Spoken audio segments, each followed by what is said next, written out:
What's up everyone? We recently hit 30k subscribers, thank you.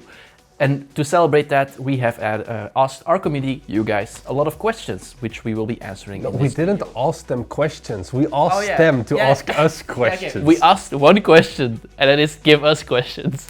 Yeah. I'm a professional. Who cares about making original content when you can just farm your audience? Let's get started. The first one is from Evelink something number.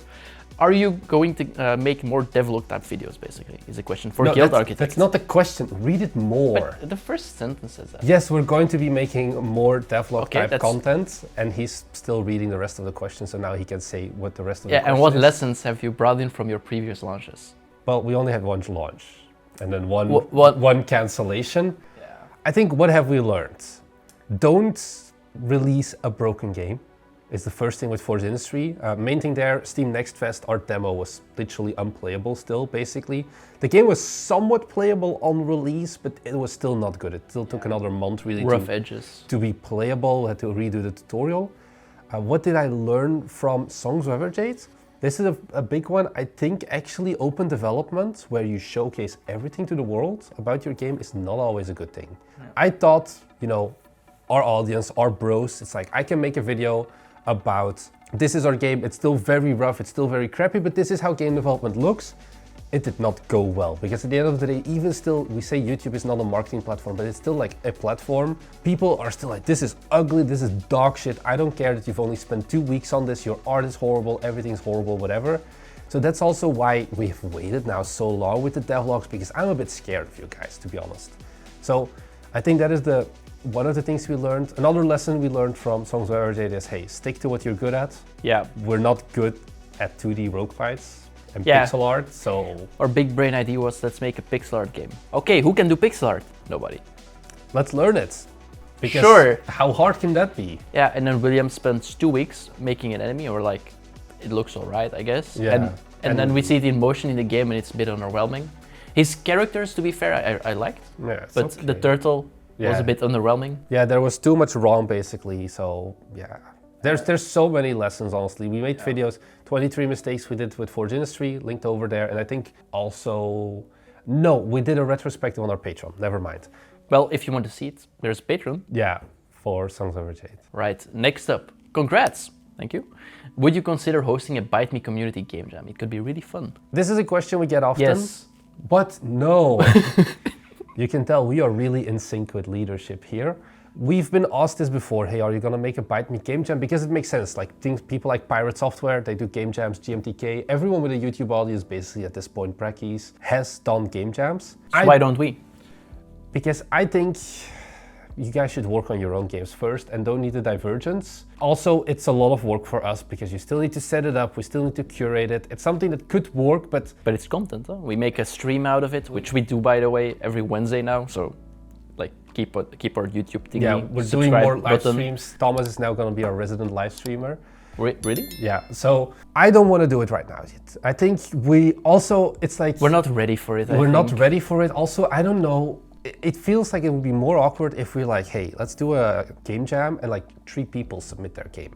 Yeah, the thing is, I think it's a fun idea. I just don't know if on your own games. It's like, do we really need to distract you? I feel like it feels wrong. But the distraction can be fun. I mean, sometimes you have to have a little fun. The main problem I have is that, okay, sure, we have now 30k subscribers, so we have a bit of reach, sure. I'm very unsure about if we are actually ready from it. Not only from a subscriber perspective, but also from a managerial perspective from BiteMe. Yeah, also just setting up the admin, getting all the art made, all of the stuff. Like there is no return on investment for that for us. Like but sometimes you do something for your community. Yeah, we need to do something for the community. But we do it in other ways, like...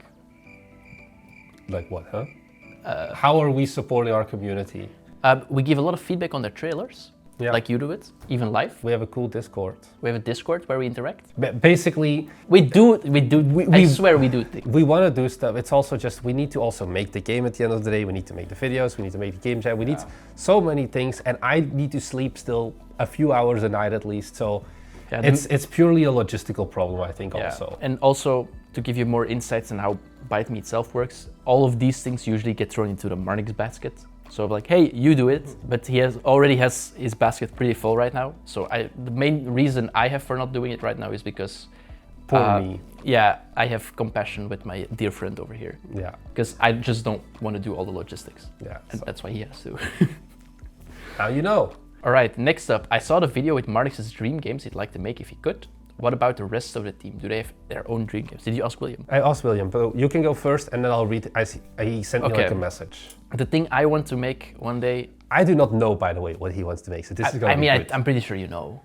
I'm a sucker for good RPGs. I want to make Baldur's Gate 4. That's my ultimate dream, Is that the ultimate? I had no clue what you were going to say. Honestly. Really? I really love RPGs. It's like the only game I play on my own. Okay. Like, it's a single-player RPG. You play League too much on your own as well. Yeah, lately I've been doing it. And I'm doing surprisingly well without you guys. Like, a lot better. He betrays us. Anyway, I don't want to make League though. They make a lot of money. Yeah, but I don't want to compete with them. Like, I'm sucker for Skyrim, The Witcher, Baldur's Gate, all of those games I love so much. I think they are works of art. What would you make though that makes it better? What would you add? What is your hook of your game? I don't know yet. But that's why I didn't pitch it yet. Also because we are like a couple of hundred people short on staff, but yeah, okay. At least. So you got the AAA vision basically. Yeah, I think... You don't want to make an indie game? I do want to make indie games, but my ultimate dream is to get there. Okay. In the meantime, there are still other games I want to make. For example, one of the games I want to pitch, maybe after Guild Architect, sneak peek. I don't think you don't know yet. So I don't know, that's the thing, I have no clue. I want to make like a co-op or multiplayer, like a PvP thingy, where it's like very physics-based, very silly, those kind of games. Streamer bait. Basically. But what is the game about? I have to think about it, but those types of so games you I just want make. to make a streamer bait game and you don't know anything else? Yeah, but I want to make it like a very wonky game. I'm a wonky person. There is no passion in him, just money and marketing. Can you pass me my phone? I'll read what William sent to me. He just sent me like one big paragraph, so I don't know how good I can explain this, William. I'm very sorry. Is it a Vampire Survivor? No, it's not. It's an open world survival game, but you have a mech that you control and you have to upgrade and maintain. Oh, that game again. Why are you saying it like that? With rather in-depth customization system for the mech parts and upgrades. But it's not a loadout system, but more like a puzzling system, kind of like Backpack Heroes, where you can also then customize the parts of the mech itself, basically. Yeah. He worked on this game for a while on his own. Ah, I have no idea, yeah. You didn't? Oh, sorry, leaked. Well, whatever. I don't know if I explained it well, William. I'm sorry. My vision is better, obviously. My lack of vision. Waifu Industries. I honestly, if Guild Architect doesn't do well, I actually consider making Waifu Industries. I'm serious, by the way. Yeah. Speaking of Guild Architect does not do well, what are the next 2 questions? Is that related? Damn. Oh yeah, it is. If you, Marnix, have to get a job, you said that you would probably be the end. Will it be the end of the YouTube channel or everything? Basically. Yeah. So, and then there's the... Also, Marnix, have to get a job. I mean, he has a job. He works at BiteMe. Yeah. He's full-time employed. Just full-time underpaid. That's a side tangent. Yeah. And then there was like a second question as well of like, hey, would you continue the YouTube videos even if Guild Architect underperformed? Would that be the end of it? We never talked about this. No, not really, because it's still, right now we don't have to. Yeah, but there are 2 reasons why we didn't talk about it. 1, it will never happen, because Guild Architect will be a massive success, and we will continue doing this for all eternity. And 2, because I don't think, even if you think you will fail, you should have the mindset to look for like what you will do when you fail. Because if you know you are going to fail, and you want to take measures for it, I think you're doomed to fail. Yeah, the thing is, what I told my parents when I just told them like, hey, I'm gonna quit my job and make video games, I was like, I'm gonna try this for a few months, and then how I suited their brain was like, hey, I have a very good resume because I worked at a Fortune 50 company or something like that. And they were like, whatever, fine. I don't necessarily hate the idea of getting a regular job. It's just, I like doing this as well. He is the best employer ever. I think though the problem is if I would go back to regular like employment, I think we would be burnt out on game dev as well. If Guild Architect also fails, I think it would just be take a break for like a year or something at least. Maybe I'll return like Breckies, maybe I'll go like Danny and never return. Imagine like some new up and coming YouTuber is like the return of BiteMe Games. I don't think that's happening, but I think it's also, once again, I feel like it wouldn't be genuine anymore to be like, hey, all of our games have been mediocre. Like Forge Industry could fail because it was our first game, whatever. Songs of Everjade also, so whatever. Forge Industry didn't fail. Yeah, no, but it's not the massive success you see on YouTube. But if Guild Architect also, with 2+ years of experience now at this point, with me having industry contacts, with all of that, still fails, I am pretty sure I will just hate game development after that, and I would probably need to take a break and take a step back from it. My main issue would be if we often criticize YouTubers who don't release games, and if we then stop working on games and we keep doing game dev related videos, also we are just like them. Yeah. And I don't want to be the pot that calls the kettle black, is I think the English expression. I think one thing is what this YouTube channel and things like that have made me realize is I do like making YouTube videos though. So maybe, I don't know, I'll become a tech reviewer, or I'll start talking about these are the 7 credit cards you need to buy for lounge access in airports or whatever, because those have much more CPM.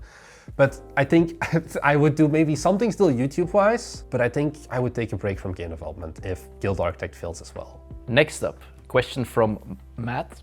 One thing I'd like some insights on is when and why should I go with a publisher?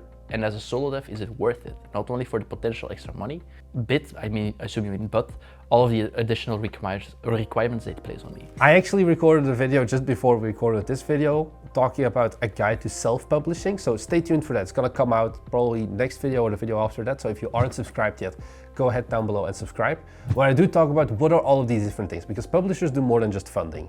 They help with marketing, they help with validation, they help with QA, they help with so many different things that it does help to have a publisher.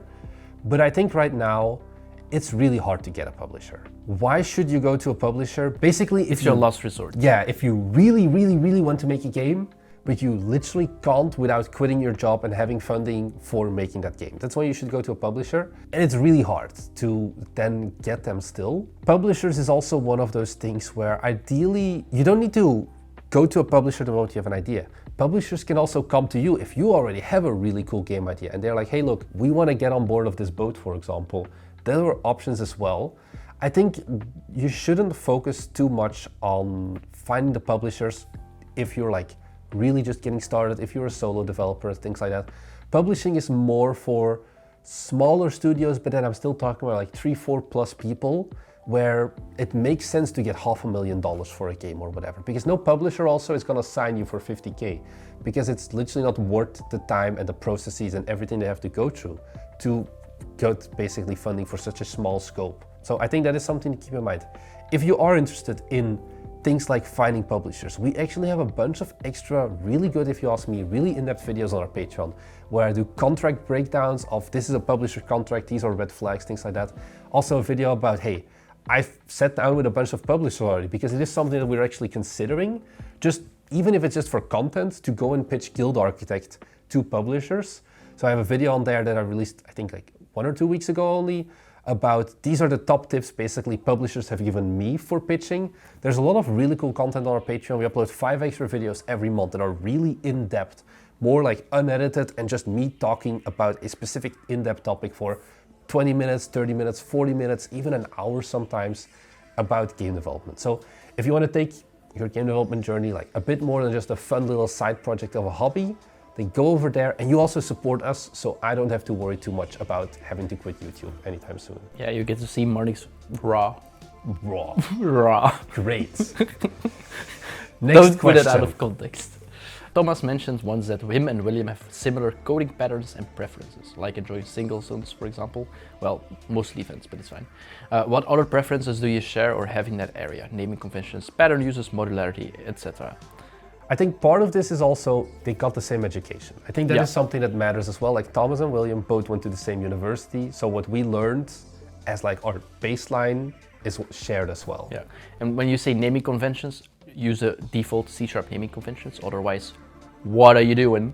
Pattern uses, I mean, patterns are there to use when they are needed, so we don't have a preference like for specific patterns, but for example, we use the strategy pattern for Industry, how we handle mouse, how we handle different states and so on. I mean, if it fits, it fits. You don't have to have a specific match, I think, for that. Modularity-wise, I think it's just also, if you're a decent coder, at some point you think about, I want my code to be flexible enough, but you don't have to over-engineer it to a level.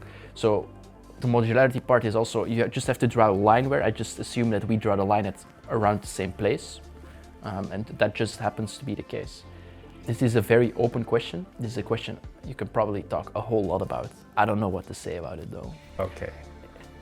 I think, yeah, there's no It was a good question. Crazy preferences. I think we're basically, or either we are lucky or we just adhere to the standards. Because for example, the naming convention is purely standard. We have use writer. I love pressing Alt-Enter, it's the auto-fix thingy. And it just fixes your naming conventions and so on. So, all good. Why do you think your first game wasn't a hit and what would you have done to improve it? Once again, 23 mistakes we made is a video, but I'll give you the... Also, I keep saying this, and it's not copium, I feel. But there's a difference also between it wasn't a failure and it wasn't a hit. Yeah. This one is, it wasn't a hit. I think our game wasn't a hit. It wasn't a hit, but it was not a failure. Okay. I just want to get out of the way. I've gone on record saying I kind of hate Forge Industry. And I will keep saying that, but I also think it's unfair to call it a failure. That's all I wanted to say. So why was it not a hit? It was a shit game. Okay, can we let's unpack this. It was a shit game. Yeah, there were a lot of things that we tackled just wrong, I feel. For example, the core mechanic is fine, but we didn't execute on it enough. We didn't do enough variety. Every building basically did the same. The UI was clunky. The UI was clunky. Is clunky. Yeah, it's true. We have horrible performance issues at nighttime. There was like a Steam review where it's like, damn, this game can run on a potato. And I'm like, he didn't find the enabled day-night cycle yet, I think. Yeah, I had like, Thomas was crying. I was like, yeah, I've spent so much time like GPU instancing, the pod finding burst compiler or whatever, like to really optimize it. And then our lighting just kills everything basically. Yeah, I haven't figured out a good way to properly bake lighting with 3D placed worlds and so on. It's complex. But like, at daytime, it runs so good and people love it, and then the lights just turn one on check at mark night and it just dies. I mean, that's usually what happens when you've like 300 real-time lights. Yeah, so it's not great there. Art, I think honestly, the models could work. It's more shade. We have no post-processing shaders. Yeah. Like our models are not crazy, but I think the models are not what makes it look so bad. I think it's because of the grass and no texturing. How the texturing, things like that, are more of the problem. Yeah. I remember when we imported the models, it's like a model and it's just colored materials. Basically. That's it. I had no texturing, no shades, nothing, no emission maps, normal maps for all those things. Nope. Next. Right, game dev question. What platform would you recommend for marketing your games? I use Reddit and TikTok to show some updates on my games, but I'm unsure which platform is best suited for us. Love the videos and hope the channel keeps growing. I also hope it keeps growing. The question is what platform to use. I think, and I will die on this hill, content creators are right now the absolute best way to market your game. Not showcasing your game on Reddit or X, the Everything app or whatever. YouTube and Twitch. YouTube, Twitch, not just that. It depends on the genre as well. If you're making a cozy game, things like Instagram Reels make more sense, for example, or TikTok. Whereas if you're making we're making Instagram Reels for Guild Architect? Not yet, but it's something that's on my roadmap that I want to consider. Because also, once again, if you make short form content, just put it on all 3 platforms at the end of the day. But realize that certain platforms, like if you want to make like a Stellaris or like very deep strategy games, that's gonna be YouTube, long form content or live streams. Don't put that on like Reddit or TikTok or whatever, because the Stellaris 60 seconds, like basically you do nothing in that time period. Whereas if you're making like a very, like for example, that physics-based game, you would market that on TikTok because it's fast, it's very cool. Things like that really matter as well. So the genre of your game and the style and the pacing matter as well. But I think it's through content and getting other people, like that's an important one, not just making your own content, but getting other people to play your content because they have bigger audiences, they have more targeted audiences. That is the way to do marketing. Yeah, you need to have a good enough value proposition that they want to play your game. So either your game has to be very good or you have to have a bunch of money. You probably don't have the second, so make a good game. Make it so that it's engaging, because if I'm a streamer and I get a game which is pretty boring, why would I stream it? Because I want my audience to be engaged, because I want them to keep coming back and rewatch and whatever. So that's why you called it streamer bait earlier in the stream. Those games exist for a reason. Yeah. And since that's, in our opinion, because I think you said the same just earlier. Streamers are the best way. That there's a reason that genre does well. Okay. Next. What advice would you give to game developers that want to create games but are lacking ideas? I feel like this is very rare. I think you need to just stare at a wall for like 30 minutes and you'll have ideas. I think it's more of a problem of committing to an idea, but I can't believe you don't have any ideas for your game, because that's how you get into game. Nobody gets into game development, I feel, without having an idea. You have an idea and then you're like, nobody else has this game. Fine, I'll do it myself. If you still don't have an idea, honestly, join someone else, do game jams and join like a game jam team, I think could be an actual approach where someone else does the game design and you do the programming or the art or whatever, but still... I mean, join our Discord. We have like looking for partners. Yeah, so you can there find people. Plenty of ID guys in there. I mean, worst case, don't do it on your own. It's generally the advice we give anyway. So if you're lacking ideas, find someone who has ideas. Yeah, now you know. This last question I found so weird. I don't know. It's very important though. Yeah.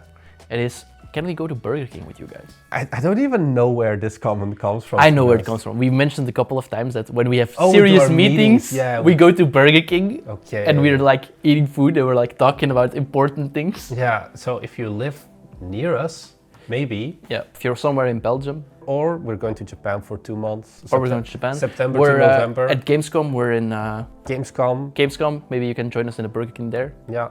We can arrange it. Just slide us a DM. Slide us a DM. No, join the Discord. Yeah. Send me a message. Yeah. You'll be fine. Join the Discord, then send a message. We'll be good. And subscribe. All right, guys. Thank you so much for the 30,000 subscribers. I mean, we're over that at this point, but it's been a ride. Also, I hope you noticed the outfit changes. I don't know why. What changed? Yeah, nothing changed, right? You shouldn't mention it. It just looks so weird. I wonder how cursed it's gonna be when I'm editing this video, and I have to like stare at you in a white t-shirt and me in not a white t-shirt for the first time in like years.